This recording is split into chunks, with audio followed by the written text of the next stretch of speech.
welcome back to the Imaginary Gallery. It is TJ, your host, and it's time for some more narcissist trash talk. Tonight's topic, how the covert narcissist represents a one-way street to nowhere.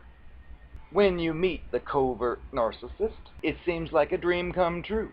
The person seems to be interested in anything and everything that you're interested in, especially if you have some kind of strange or different interest. It will be right there beside you, and a lot of times you'll notice they don't actually have that same interest, but they'll go along with yours. Like if you love a certain type of science fiction, let's say, and they're not really into it, but they'll go with you to the science fiction event. You may ask, "You didn't like that, did you?" And you'll get answers like, "I don't care what we do as long as I spend time with you." Key red flag, look out for that. But they'll give you the impression that they're a whole and real person, and they'll pick up on your personality traits, such as, let's say, loyalty is one of your concerns.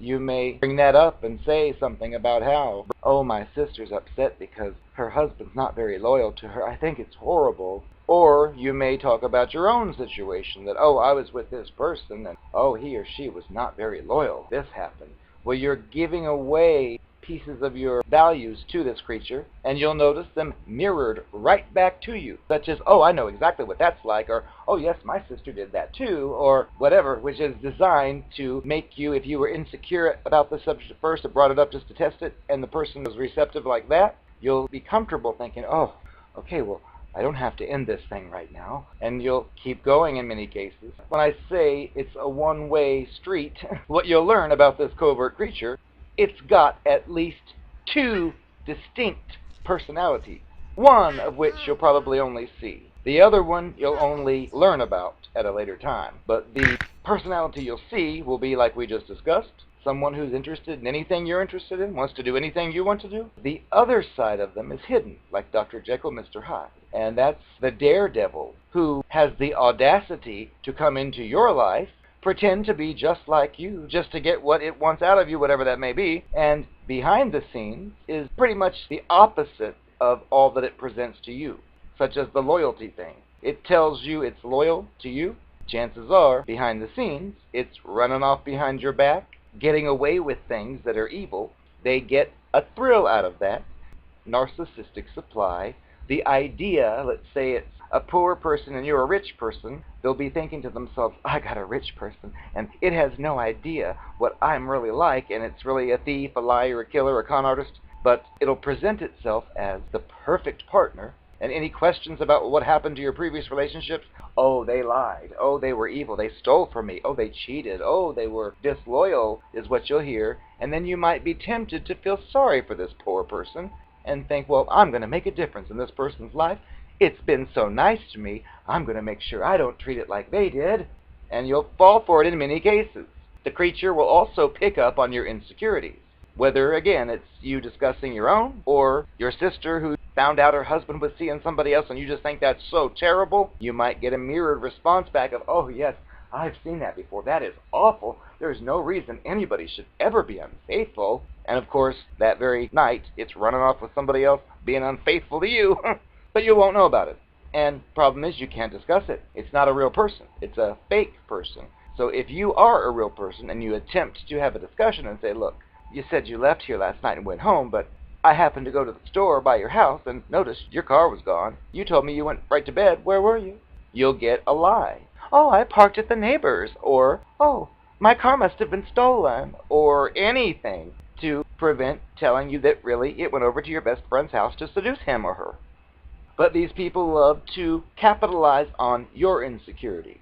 So if loyalty or honesty or any of those things are important to you, it will mirror that back and act like it feels the same, while it does the very thing that you're insecure about secretly. And then if you do discover an instance of disloyalty or dishonesty, there'll be an excuse for it. Like I've said before, insert retarded excuse here. "Oh, I never lied to you, but I did lie that night. Well, it was only because of," fill in the blank. Doesn't matter. It's unrealistic to even believe anyone who says they never do anything or always do something. This person's gone out of its way to claim it never does something that it deliberately did. And then you hear new rules that you never heard about, such as, oh, well, I don't lie. I just lie then, in this case because of this. And you think, that's funny. You should have said I never lie unless this happens. But no, that won't happen. The other thing is, these people are masters at button pressing. So typically what will happen is it'll seem like you're in heaven at first, but then they want to spend all their time with you, and they don't realize that's part of their downfall because you see them on a regular basis, and you can start to form patterns in your brain. Like when you meet a person, you have a little file in your brain that fills up with data, such as, oh, he likes this, oh, she likes that, oh, she doesn't like this, she doesn't like that. And it builds itself up, and it creates a file of a person, and you'll have this set of criteria, values, beliefs, opinions, likes and dislikes, and then you'll find out something that doesn't go with any of that. And that's when you'll be like, well, wait a second, you're vegetarian, but you went to that wiener roast and ate that pig? Raw pig, dead? Oh, I am a vegetarian. I just went to that because of blah, blah, blah, blah, blah. And you think, okay, that's not possible. A vegetarian wouldn't go to a pig roast and eat pig for any reason.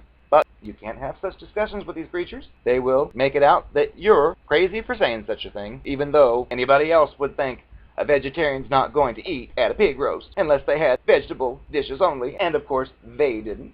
But yes, they're daredevils. They love the idea of getting away with this type of situation.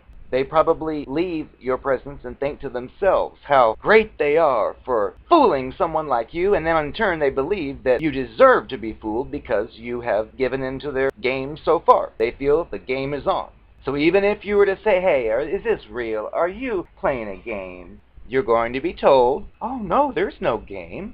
That's one of the rules they play by, which is never reveal the game. That blows the whole thing. Something they love to do as well once you move further on down the line and follow one of two choices. One is you can overlook things they're doing and just think that, oh, you're mistaken. Oh, that was a red flag. Oh, well, maybe I'm just looking at it wrong. Or you may actually consciously say, hey, what you just did, that was a red flag. That shouldn't be done. If you feel so great about me and I'm so wonderful, there's no reason for that to have happened, whatever it may be. But they will always try to talk themselves out of it. And you may become brainwashed, where you start to distrust your own little gut feeling that tells you, that didn't seem right when it disappeared last night and didn't respond for hours when normally it always says goodnight at least. Something's fishy. And you'll get the oh, the phone died. Oh, my phone was stolen. Or any excuse.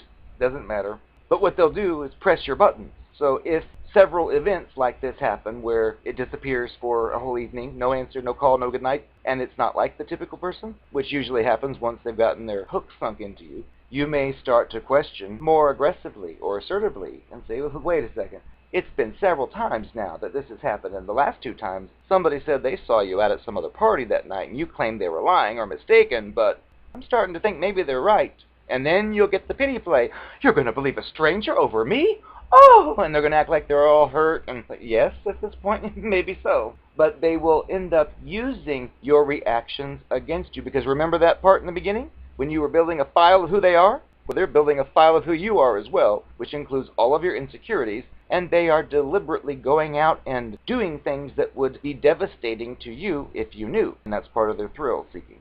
They've kept that file of all your likes, dislikes, so they can use them against you. Eventually, if you uncover one instance of, let's say, disloyalty, well, you're going to be angry. And if you've gotten hooked into this person, chances are you're spending a lot of time with them, and it's like part of your daily routine, so you won't be able to easily just say, oh, you know what, because of this, it's over. And you may try that, and you'll be pulled back in with, oh, you'd misunderstood. I can't believe you're going to end it over that little thing. And you'll be tempted in many cases to stick around. When you're further and further in their labyrinth, it's common for you to have a resentment because you've already made it clear about your feelings of loyalty, as we're using for this example. The person's done something deliberately disloyal, and yet all you get are excuses. And if you say, wait a second, I need to discuss this, this is important, they will treat it like it's nothing. Like, I told you already why I did that. Drop it.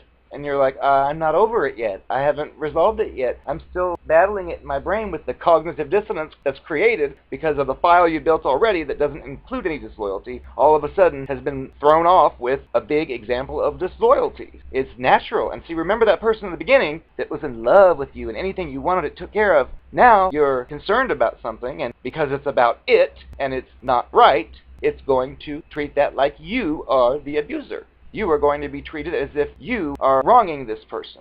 You are complaining. You are being negative. You are insulting. him or her, and it's totally sick and crazy-making. All you're doing is looking for clarity. You were led to believe it was a certain type of person, and it's showing itself to be a different type. And then, of course, it'll say, I am not a different type. I only did that thing because of what I told you, the excuse I gave, even though it was retarded. They'll expect you to just say, oh, okay, all right, then let's keep going. The other thing is, you may think, oh, I need to help this person. This poor person, look what it's done. You can't help this person. If it's one of these cluster B covert narcissist monsters, it knows who it is. It knows what it's about, and it intends to stay that way. It doesn't work at making itself a better person for you because you discovered this secret. No, no, no. It works at better ways to hide what it really is from you and continue what it's doing. That's the way these people work, so you can't help them. They may pretend, though, like if it's your husband and he's run off with a hooker twice this week and you're upset, he may say, oh, I'm going to try to work on my hooker pursuits. I'm going to try harder. And then another one happens. There'll be excuses. And if you're sticking around, well, honey, at this point, he believes you deserve it. And maybe you do. Yet. But it's difficult sometimes to leave like that. But you can think of this person as a con artist. That's what they are. Con artists. They're very similar to a salesperson who's got a faulty product. Let's say they've got a car that's built with a really bad engine that typically only lasts a few days. This would be like that salesperson who's got this engine in this car saying, oh, you need this car. This is the best car ever. And you could even say, oh, I've heard about that car. It's got a bad engine, doesn't it? And this con artist will tell you, oh, it used to long ago, but oh, they fixed it. It's perfect now. It'll last forever. Keep in mind, this creature knows that it's not going to last forever. And if it's persuasive enough and you say, okay, I will, I'll take it, they think that's a success for themselves. They think that that's admirable. So something like that you cannot help, because something like that wants to create havoc for you, despite their smiling face and their fake words. So you can't help them. You can only help yourself and escape. And the sick part of it, too, is they'll do some of these horrifying things to you, and you will become angry, and if you're hooked in somewhat, you may lash out. You may yell at them. You may call them a name or something. They'll take that information and run to peers and say, oh, he's so abusive. He called me this name. And, of course, they'll leave out the fact that the person did a major dishonest, lying betrayal. They'll just act like out of the blue you just walked up and said, you're a jerk, which is not the case. But yes, they're a crooked salesperson con artist, and they get high on the fact they're fooling you and getting away with it. And the longer they can get away with it, the bigger the high. Now, of course, during this point, or the whole time, they're seeking other sources because they're an addict. They can't get enough of the supply. So they may have you, maybe you're moving things slowly. Well, they're going to have 2 or 3 others that those nights you're not available, they're working on them, knowing that at any moment they're going to make that point where they say, okay, I'm picking you. Oh, sorry, we can't see. Sorry, each other. Or whatever. Or they might not even tell the others. But if they pick a serious one, it's going to be difficult to keep it from others, so they might try. But they do all kinds of things. One might just be a booty call, and they'll say, oh, the lover I'm with, oh, it doesn't mean anything. The other one might be something else. But look out. And you can't expect to get any answers from these creatures. It's a one-way street because it will expect you to treat it respectfully, to be honest with it, to be loyal to it. Yet, we've covered the other side of it, which is none of that applies to it. So if it thinks that you've gone out with someone else that you might fancy more than him or her, it's likely to act like, I can't believe you could go out with someone else like that, perfectly knowing that it went out with 3 other people behind your back, but that was kept a secret from you. What applies to you doesn't apply to it. So when it pretends to be compassionate, that's fake in the beginning. It wants you to care for it, even though it's wronged you terribly. When you see the way it might react in the early stages, where it seems insecure about you finding someone else or whatever, that's completely different from the fact it's already got someone else as a backup in case you don't work out. But that is all kept from you. So it's a one-way road to nowhere. And if you're on that road, it's best to get off as soon as possible.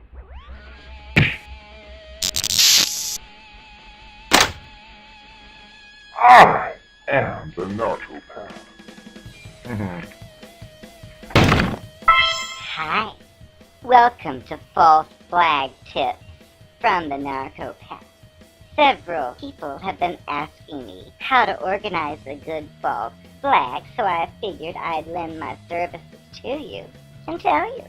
First off, you gotta prey upon the emotions of the public. the most heinous thing you can think of. For example, a children's school, a church, a movie theater. The list is endless, but the idea is to pick places that people go regularly, everyday places. The idea is to send the message that people aren't safe going anywhere. People are only safe staying in their homes. So that's rule number one. You've got to pick something that's going to be emotionally reactive.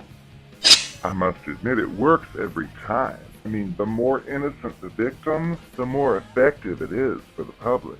Plus, it gives me a thrill to see Hillary Clinton out there mentioning one after another fake orchestrated hoaxes. When the latest one goes off, trying to reiterate to the public how real the last 5 fake ones were, and the public eats it up because they're retarded. I need to be in government. I'd be the perfect president. I can scam better than anyone. I ain't got no conscience. I could do it.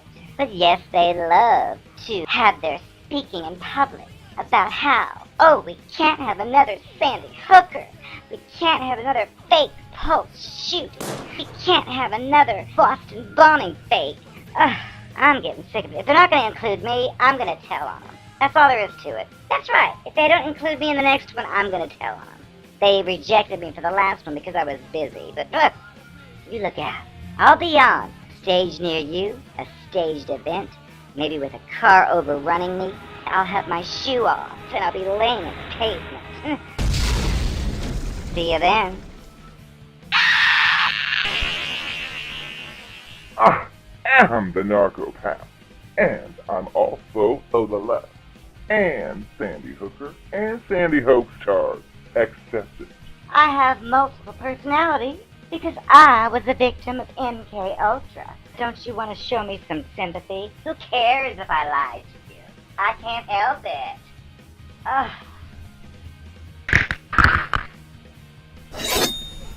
Just say yes to Monarch, MK Ultra, mind control. It'll make your day.